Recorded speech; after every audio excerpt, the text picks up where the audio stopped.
Bonjour! Alors dans cette vidéo, nous allons voir comment simplifier une fraction.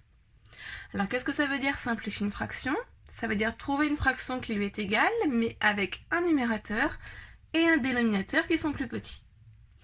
Premier exemple, avec la fraction 32/56e. Je vais chercher à l'écrire avec un numérateur plus petit et un dénominateur plus petit. Je sais que si je divise par un même nombre en haut et en bas non nul, j'ai une fraction qui lui est égale. Du coup, comme je vois que 32 et 56 sont dans la table de 8, je vais pouvoir les diviser tous les deux par 8. Et du coup, j'obtiens la fraction 4/7. Donc là, vous voyez, j'ai trouvé une fraction qui lui est égale, avec un numérateur et un dénominateur qui sont bien plus petits. Donc là, on va dire qu'on a simplifié la fraction 32/56e par 8. Maintenant, je vais simplifier la fraction 27/18e. Comme 27 et 18 sont tous les deux dans la table de 9, je vais pouvoir donc simplifier cette fraction par 9. Je vais donc écrire 27 divisé par 9 et 18 divisé par 9. Et je vais obtenir un numérateur et un dénominateur plus petit, et je vais obtenir 3/2. Bien, alors maintenant, je vais vous montrer une autre façon de présenter les calculs. Cette façon-là, elle sera très pratique quand on aura des grandes fractions, et vous verrez par la suite en quatrième et en troisième que ça sera bien plus utile qu'avec cette écriture-là. Alors, pour 32/56e, au lieu d'écrire avec le signe divisé, en fait, je vais chercher à décomposer 32 et 56. Je vais donc écrire 32 et 56 sous la forme 8 fois quelque chose, puisque je sais qu'elles sont divisibles tous les deux par 8. Donc je peux écrire 8 fois quelque chose, et 56, je peux l'écrire 8 fois quelque chose. Alors on a vu que 32 c'était 8 fois 4, 56 8 fois 7. Donc là j'ai décomposé mes deux nombres en 8 fois 4 et 56 en 8 fois 7. Maintenant qu'est-ce que je vais faire? Je vais barrer les 8. Pourquoi je barre les 8? Pour dire que je vais diviser par 8, pour dire que je vais simplifier ma fraction par 8. Du coup, maintenant, je vois directement ce que je vais obtenir ici. J'ai barré les 8, il va donc me rester les 4/7. Donc on a bien le même résultat que tout à l'heure. Donc c'est la même chose, sauf qu'on a présenté les calculs différemment. Là, on l'a présenté avec le signe divisé. Là, on a décomposé chaque nombre, et on a laissé le signe fois. Donc c'est cette façon-là qu'il faudra désormais faire pour simplifier les fractions, et pas avec le signe divisé. Pour mon deuxième exemple, je fais la même chose.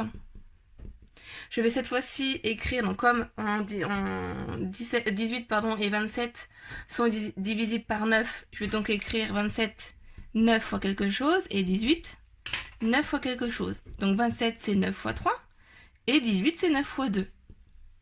Je barre les 8 pour dire que je barre les 9, pardon, pour dire que je divise par 9. Et du coup, je vais obtenir, ma fraction est là, 3/2. Hein, j'ai bien 27 divisé par 9 qui fait 3, 18 divisé par 9 qui fait 2. D'accord? Sauf que je l'ai écrit de cette forme-là.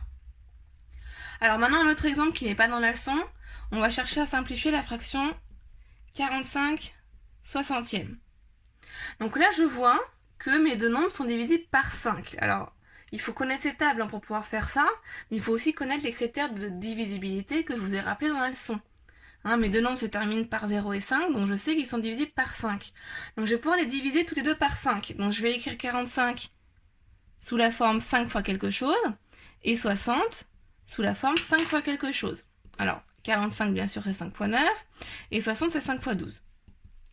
Je barre les 5 pour dire que je divise par 5, je divise 45 par 5, je divise 60 par 5, il va me rester 9/12. Sauf que là, je vois que je peux encore simplifier 9/12, puisque 9 et 12, ils sont tous les deux dans la table de 3. Donc je vais continuer. Ici, je vais donc écrire 3 fois quelque chose, et 12 3 fois quelque chose, puisque mes deux nombres ici, 9 et 12, sont dans la table de 3. Donc je peux le diviser par 3. 9 c'est 3 fois 3, 12 c'est 3 fois 4. Donc je barre mes 3, et il va donc me rester 3/4. Est-ce que je peux simplifier 3/4 encore? Ben non, là c'est terminé, je peux plus. Donc là on dit qu'on a simplifié la fraction 45/60e au maximum. Là je peux plus simplifier. D'accord? Alors, avec l'autre exemple qui est dans la leçon, on avait 48 sur 132. Alors, je vais réexpliquer cet exemple-là. Là, pareil, on va chercher à simplifier au maximum cette fraction. Donc, dans un premier temps, je vois qu'on a des nombres pairs. Donc, je vois que je peux les diviser en fait par 2. Donc, c'est ce que je vais faire. Je vais les écrire avec 2 fois quelque chose au numérateur et au dénominateur. Donc, 48, c'est 2 fois 24. 132, c'est 2 fois 66.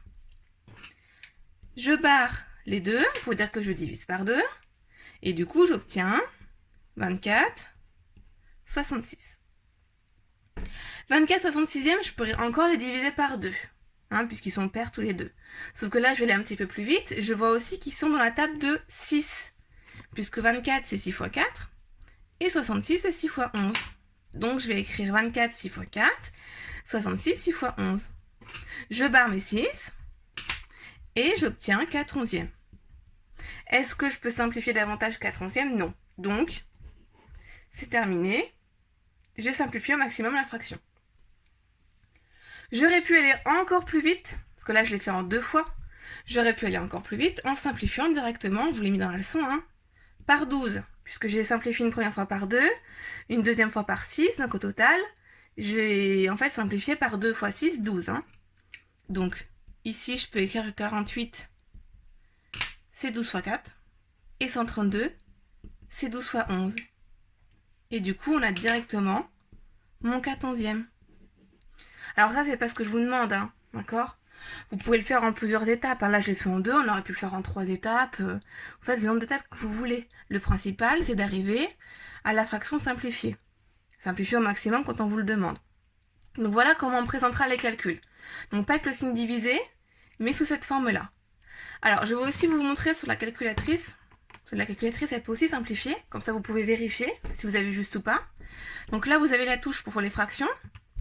Et donc là, je vais écrire ma fraction 48 sur 132. J'appuie sur Excel, et ça me donne 4 onzièmes. Donc c'est bien ce qu'on avait trouvé. En fait, ma calculatrice, elle simplifie mes fractions. Donc c'est super pratique. Je peux recommencer avec 45 sur 60, dans un premier temps. Dans un premier temps, on avait trouvé 9 douzièmes. Et ensuite, on avait simplifié davantage, 3 quarts. Donc là, vous voyez, vous êtes arrivé au maximum. Donc si jamais vous vous dites, je m'arrête ici, je pense pas que ça simplifie, vous pouvez voir avec la calculatrice qu'on pouvait encore simplifier. D'accord? Donc voilà, vous avez vu comment on fait pour simplifier des fractions.